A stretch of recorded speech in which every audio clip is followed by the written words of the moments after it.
The morning my daughter changed her phone number without telling me, I was standing in a hardware store in Portland, Oregon, holding a birthday card I'd picked out for her youngest. It was a Tuesday. I remember because Tuesdays were the days I called her. Every Tuesday at 6 p.m. For 3 years straight. I'd dial. She'd let it ring. And sometimes she'd pick up. And sometimes she wouldn't. That Tuesday, the number didn't ring at all. A recording told me the number was no longer in service. I stood there between the paint aisle and the electrical supplies, holding a card with a cartoon elephant on the front, and I understood something I'd been refusing to understand for a long time. My daughter didn't want me in her life. She hadn't just ignored me. She'd erased me. 4 years later, she showed up at my door unannounced, and what she found inside my house broke her completely. But I'm getting ahead of myself. Thank you for being here and taking the time to listen to this story. Please leave a comment and let me know where you're watching from. I'd love to connect with you. A quick note before we begin. This story includes fictional elements added for storytelling and learning. Any resemblance to real people or places is coincidental, but the message is true. My name is Robert Callahan. I turned 63 last spring. I'm telling you this now, with 4 years of clarity I didn't have back then. I was a long-haul truck driver for 31 years. I retired at 59 with bad knees, a small pension, and a savings account that wasn't going to make me rich but was enough to keep me comfortable if I was careful. My wife, Linda, passed when our kids were still young. Cancer, the kind that moves fast and doesn't negotiate. I raised 2 children alone, my daughter, Megan, and my son, Tyler. I did the best I could, which wasn't always great. I missed school plays because I was on the road. I forgot to sign permission slips. I burned more dinners than I can count, but I showed up. Every time it mattered, I showed up. Tyler turned out all right. He's a park ranger in Montana now. Quiet kid, always was. We talk once a month, sometimes more. It's not a dramatic relationship. It's just steady. He calls, I answer. We talk about weather and fishing, and whatever book he's reading. That's enough for both of us. Megan was different. Megan was fire. She was bright and ambitious and wanted more than what a truck driver's daughter from Portland could expect. She got into a good college on scholarship, met a man named Craig during her junior year, and by 25, she was married and living in a big house in Scottsdale, Arizona, that Craig's family money had paid for. Craig came from real wealth. His father owned commercial real estate across the Southwest. His mother had never worked a day in her life and wore that fact like a badge. They were the kind of people who measured others by what they had, not who they were. And when they measured me, I came up short. The first Thanksgiving after Megan married Craig, I flew to Scottsdale. I wore my best shirt, the one I saved for funerals and job interviews. I brought a pecan pie I'd made from Linda's recipe. Craig's mother, Diane, looked at the pie like I'd handed her a dead animal. She set it on the counter behind the other desserts where nobody would see it.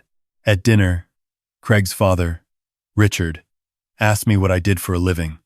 I told him I drove trucks. He nodded the way people nod when they've already lost interest and turned back to his conversation about tax shelters. Megan watched the whole thing. She didn't defend me. She didn't say, Dad made that pie himself. It's Mom's recipe. She didn't say, my father raised 2 kids alone after my mother died. She just sat there, sipping wine, smiling at the right moments, and I saw something in her eyes I'd never seen before. Shame. She was ashamed of me. After that Thanksgiving, things got worse slowly. The way things do when someone is pulling away but doesn't want to admit it. Megan stopped calling on Sundays. Then she stopped returning my calls altogether. When I asked if I could visit for Christmas, she said Craig's family had traditions and it would be complicated. When I offered to fly her and the kids to Portland for spring break, she said the kids had activities. There was always a reason, always an excuse, always something more important than her father.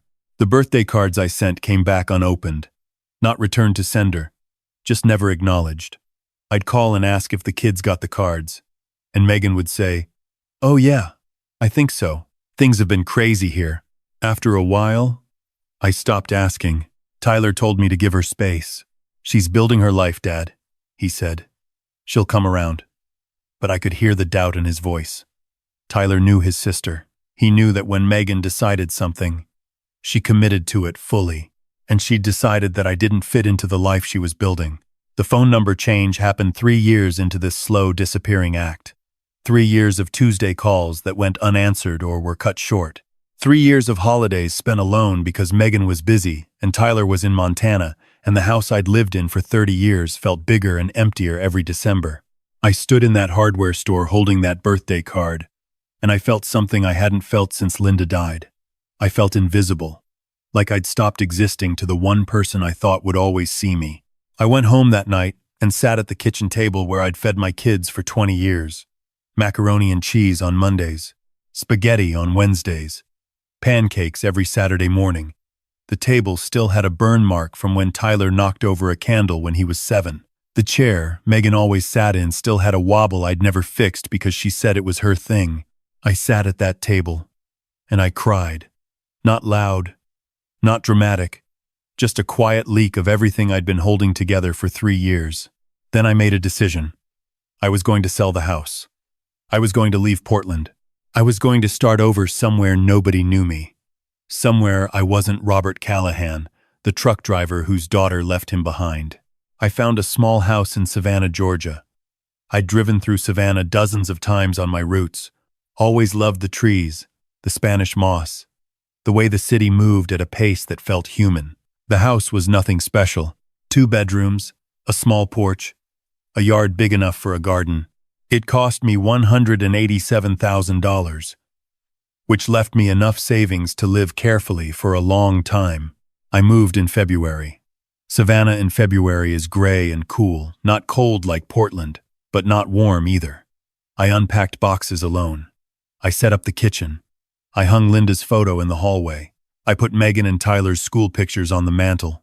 And then I sat on my new porch and listened to the sound of a city I didn't know yet and wondered if starting over at 59 was brave or just desperate. The first few months were exactly what you'd expect. Quiet. I walked to the grocery store because the car felt like too much effort. I found a coffee shop 3 blocks away called Magnolia's where the owner, a woman named Dolores, remembered my order after the second visit. Black coffee, 1 sugar. I read the newspaper every morning and went home. I didn't make friends. I didn't try. Making friends requires energy, and I'd spent all of mine trying to hold on to a daughter who didn't want to be held. Easter came and went. I ate a ham sandwich alone and watched a baseball game on television. Tyler called, and we talked for 20 minutes.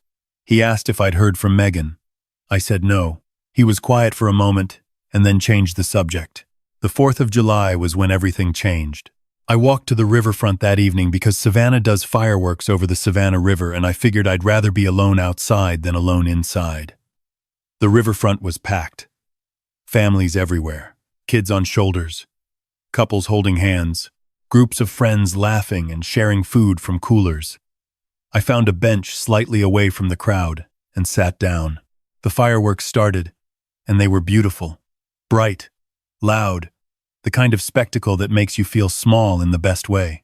I watched them alone and tried not to think about the 4th of July when Megan was 9 and we'd driven to the coast and she'd sat on my shoulders, her hands covering my eyes every time a big one went off, laughing so hard I could feel it in my chest. An older man sat down on the other end of my bench. He was about my age, maybe a little older.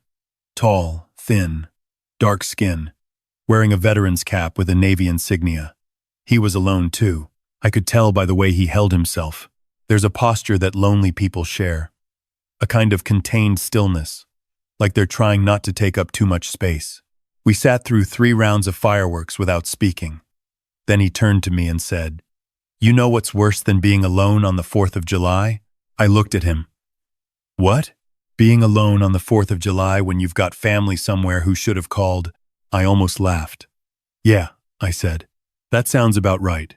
He extended his hand. James Whitfield. Retired Navy. 26 years. Robert Callahan. Retired truck driver. 31 years. James smiled. A fellow roadman. I spent half my life on aircraft carriers. You spent yours on highways. We've both seen a lot of the world from moving vehicles. We talked through the rest of the fireworks. James told me he'd moved to Savannah 8 years ago after his wife died.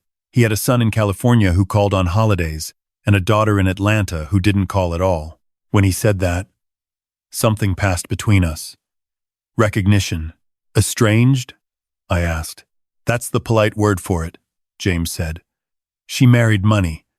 Decided her old man didn't fit the picture. Sound familiar? More than you know. James nodded slowly. Come to my house for breakfast tomorrow, he said. I make the best shrimp and grits in Chatham County. My wife taught me. And I've been perfecting the recipe for 8 years since she passed. I almost said no. I almost gave some excuse about being busy, about having plans, about not wanting to impose. But something stopped me. Maybe it was the way he asked. Not with pity, not with charity, just with the simple confidence of a man extending an invitation he meant. All right, I said. I'd like that. James lived 4 blocks from me. His house was small, neat, and full of photographs. His wife, Dorothy, smiled from every wall. There were pictures of James in uniform, pictures of his kids as children, pictures of the life he'd built and the pieces he'd lost. The shrimp and grits were extraordinary. James cooked with the precision of a man who'd spent decades following orders and the creativity of a man who'd finally learned to make his own. We ate on his screened porch while the morning heat rose around us, and we talked, not about our children, not about our grief. We talked about the places we'd been, the things we'd seen, the meals we remembered from decades ago. James told me about a port in Japan where he'd eaten the best noodles of his life. I told him about a diner in New Mexico where the green chili cheeseburger had made me pull my truck over and stay an extra hour. When I left that morning, James shook my hand and said, "Same time next Saturday?" "Sure," I said. And I meant it. Those Saturday breakfasts became the anchor of my week. Every Saturday morning, I'd walk to James's house. He'd cook something different each time. Biscuits and gravy, eggs Benedict. Once, he made crepes because Dorothy had been French Cajun and he'd learned from her mother. We'd eat and talk and sit on the porch, and the hours would pass without either of us noticing. By the 3rd month, Saturday breakfasts had expanded. James introduced me to his neighbor, Pearl Washington, a 70-year-old retired school principal who brought banana pudding to everything and had opinions about everything else. Pearl introduced me to her cousin Franklin, a widower who ran a small barbershop on Bull Street. Franklin brought his friend Clyde, who'd been a mechanic for 40 years and could fix anything that had an engine. Without planning it, without anyone organizing it, a group had formed. Every Saturday, we'd gather at someone's house. James cooked. Pearl brought dessert. Franklin told stories. Clyde fixed whatever was broken, and I just sat there, grateful and terrified in equal measure, because the last time I'd let myself belong somewhere, it had been taken away. Pearl noticed. Of course she did. Former principals notice everything. "Robert," she said one Saturday, cornering me in James's kitchen, "you've got a look on your face like a man waiting to be asked to leave." "I don't know what you mean." "Yes, you do. You sit there every week like you're a guest who overstayed. Like any minute someone's going to tell you the party's over." She crossed her arms. "Nobody's telling you that. You hear me? You belong here." I looked at this woman I'd known for 3 months and felt something crack open in my chest. The same thing that had cracked at the hardware store, but different this time. Not breaking. Opening. "My daughter cut me off," I said. I hadn't told anyone except Tyler. Changed her number. Stopped returning calls. 3 years now, and she hasn't spoken to me. Pearl didn't flinch. "That's her loss," she said simply. "And I mean that. Because the man I see every Saturday is kind and funny and worth knowing. If she can't see that, the problem isn't you." After that conversation, something shifted. I stopped waiting for permission to be part of the group. I started cooking too, bringing my pecan pie, Linda's recipe, the same one Diane had hidden behind her fancy desserts. James declared it the best pie he'd ever tasted. Pearl demanded the recipe. Franklin ate 3 slices and asked for a 4th. I started helping Clyde with small repair jobs around the neighborhood. I started driving Pearl to her doctor's appointments because her eyes weren't what they used to be. I started spending Wednesday evenings at James's house watching baseball because neither of us liked watching alone. A year passed. Then two. The group grew. Franklin's daughter Gina started coming with her two boys, who called me Mr. Robert and asked me to play catch in James's backyard. Pearl's granddaughter Alicia, a nursing student, started joining Saturdays and would practice taking our blood pressure while Pearl supervised and critiqued her technique. If you're still with me, comment I'm here below. I want to know, have you ever found family where you least expected it? Let me know, because what happens next is something I never saw coming. This is where the story turns. Year 3 in Savannah. I was 62 years old. I had a garden that produced tomatoes and peppers. I had a porch where hummingbirds came every morning. I had Saturday breakfasts and Wednesday baseball, and a phone that buzzed with messages from people who actually wanted to talk to me. Then Megan called. I didn't recognize the number. I almost let it go to voicemail. But something made me answer. Dad? Her voice hit me like a physical thing. 3 years of silence, and she said that one word, like no time had passed at all. Megan. Dad, I need to talk to you. Can we talk? I sat down on my porch. My hands were steady, which surprised me.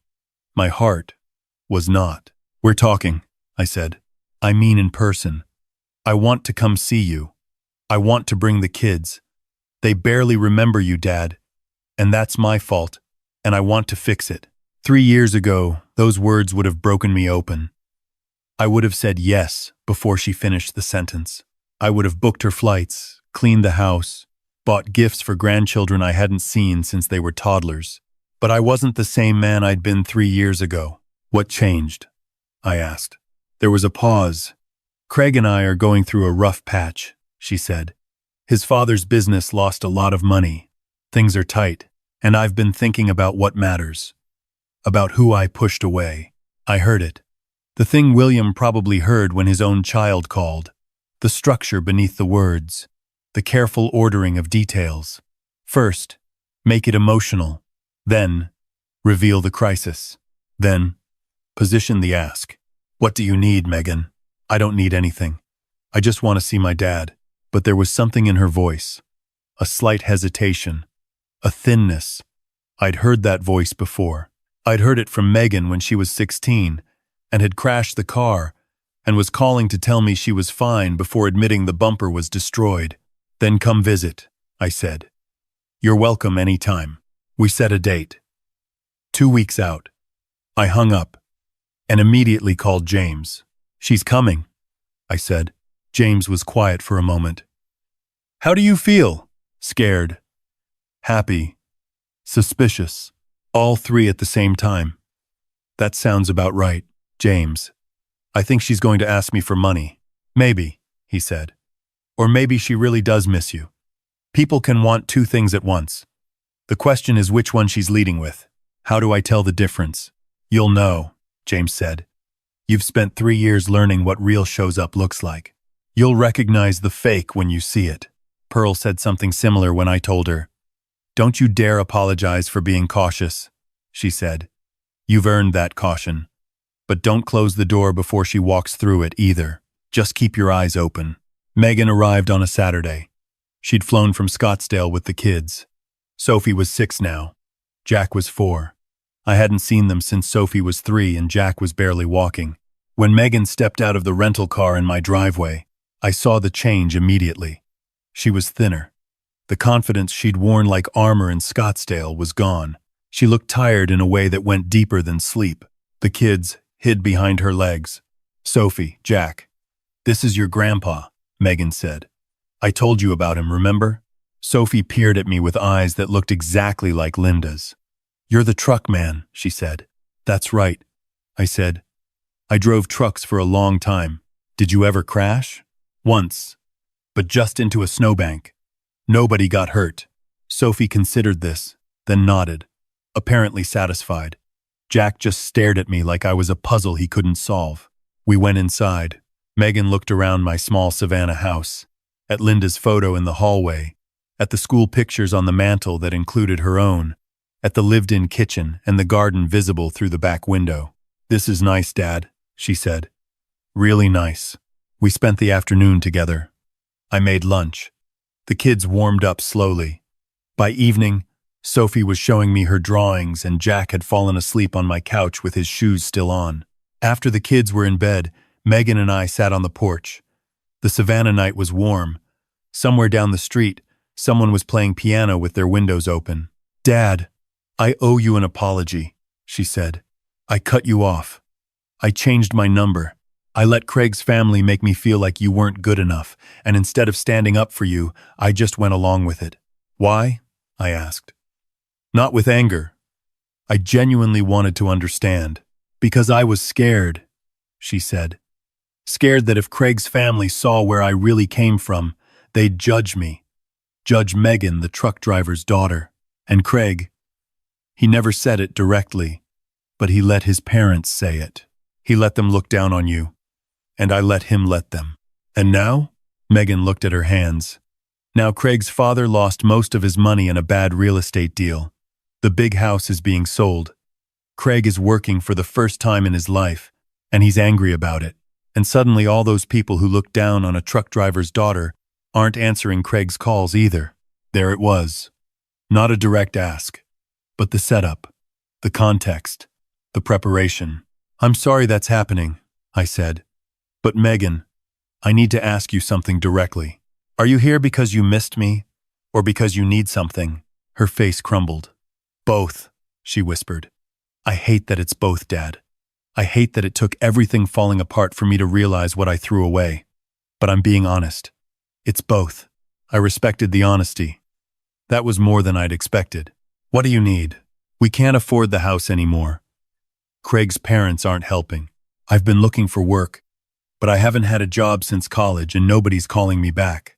The kids need stability, and I don't know how to give it to them right now." She wasn't asking for a number. She was painting a picture and waiting for me to fill in the blank. "I'm not going to give you money, Megan." She flinched. "Not because I don't love you," I continued, "and not because I'm punishing you for 3 years of silence, but because money won't fix what's broken. It'll just delay the moment you have to figure out your own life." "Dad, I'm not asking for—" "You are," I said gently. "You just haven't said the number yet, and I understand why. You're scared. Your kids need things. Craig can't provide right now. But Megan, I spent 31 years on the road earning what I have. I moved here to build a life, and I built one. I have people who care about me. I have a community. I have something I haven't had since your mother died. I have peace. And I'm not going to trade that peace for a checkbook relationship with my daughter." Megan was crying now. Not manipulative tears. Real ones. The ugly kind that come from hearing something true that you didn't want to hear. "I deserve that," she said. "You don't deserve pain," I said. "But you do need to hear it. If you want to be in my life, Megan, I'm here. This door is open. It's been open. You're the one who closed it. But if you walk through it, it has to be because you want your father, not his savings account." She stayed 3 more days. On Sunday morning, I took her and the kids to James's house for breakfast. James made his shrimp and grits. Pearl brought banana pudding. Franklin told the kids stories about growing up in Savannah that had them laughing until milk came out of Sophie's nose. Megan watched all of it. She watched the way James clapped my shoulder when he laughed. She watched Pearl hand me a plate without asking because she already knew how I liked my food. She watched Franklin's grandsons call me Mr. Robert and fight over who got to sit next to me. "You built a family," Megan said quietly as we walked back to my house that afternoon. "They built me," I corrected her. Megan flew home on Monday. She didn't ask for money again, but she also didn't call for 2 months. I wasn't surprised. The truth is heavy, and sometimes people need time to carry it. Then one evening in October, my phone rang. "Dad, I left Craig." I sat down. "Are you safe?" "We're at a motel in Flagstaff. The kids are watching cartoons. I filed for divorce yesterday. Craig got angry, and I took the kids and drove. Come to Savannah," I said. The words came before I thought about them. But they were right. I have a spare room, The kids can share it. You can stay as long as you need while you figure things out. Dad, I can't just. You can. The door is open. I told you that. Megan and the kids arrived 4 days later. She had 2 suitcases, a box of toys, and the look of a woman who'd finally stopped pretending. The first month was hard. Megan cried a lot. The kids were confused, and Jack started wetting the bed again. Pearl came over with groceries the second day. I heard you've got a full house, she said, pushing past me with bags. These children need proper food, not whatever's in your fridge. James built a small bookshelf for the kids' room out of scrap wood. Every child needs books, he said. Franklin's daughter Gina brought over clothes her boys had outgrown. Clyde fixed the leaky faucet in the bathroom that I'd been ignoring for months. The community I'd found on that 4th of July bench gathered around my daughter and her children without being asked. They did it because that's what family does. Megan got a job at a restaurant downtown within 3 weeks. It wasn't glamorous. She waited tables and came home smelling like grease. But she came home smiling.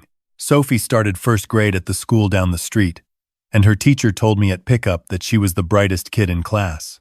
Jack started preschool and immediately became best friends with Pearl's great-grandson, a boy named Deshaun who shared his goldfish crackers without being asked. One Saturday morning, about 2 months after Megan arrived, everyone was at James's house for breakfast. The full group: James, Pearl, Franklin, Clyde, Gina and her boys, Megan, Sophie, Jack. The table wasn't big enough, so we'd set up folding chairs and TV trays on the porch.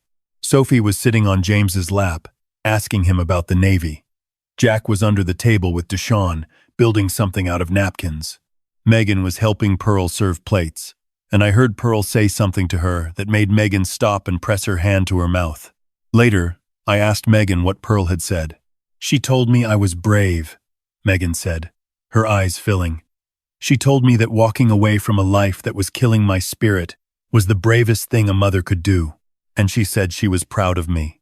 Are you okay? Nobody in Craig's family ever said they were proud of me. Not once. Not in 8 years of marriage. She looked at me. Dad, I'm sorry. For everything. For changing my number. For being ashamed of you. For letting those people make me believe that who you were wasn't enough. You don't have to. Yes, I do. Because I need you to hear me say it. You were always enough. You were more than enough. You raised us alone, and you did it with love.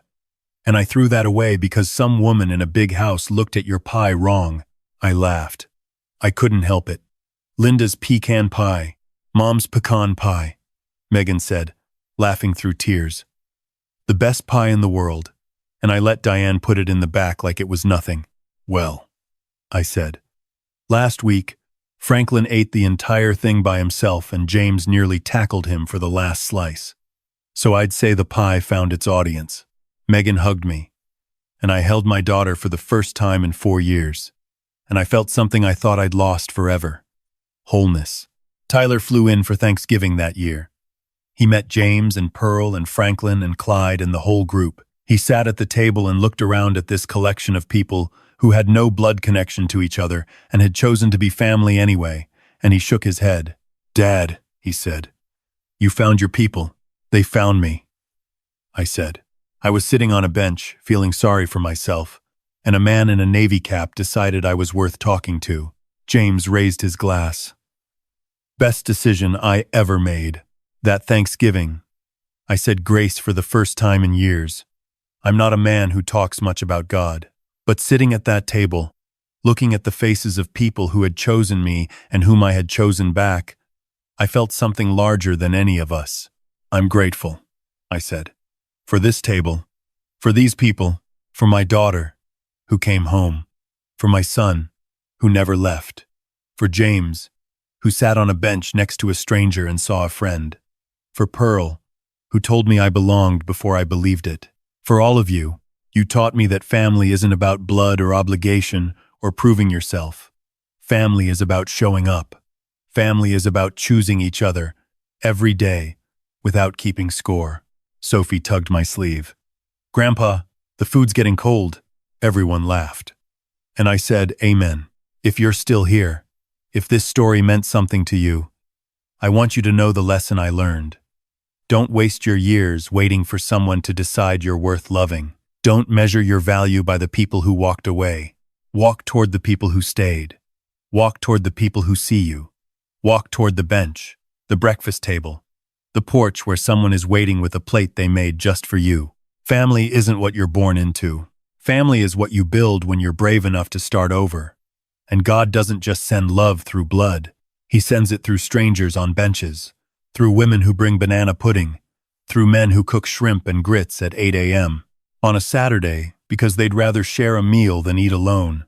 If you're searching for that, don't give up. It's out there. Sometimes you just have to sit still long enough for it to find you. Thank you for listening to the very end. If this story touched you, share it with someone who needs to hear it. Subscribe so you don't miss what's coming next.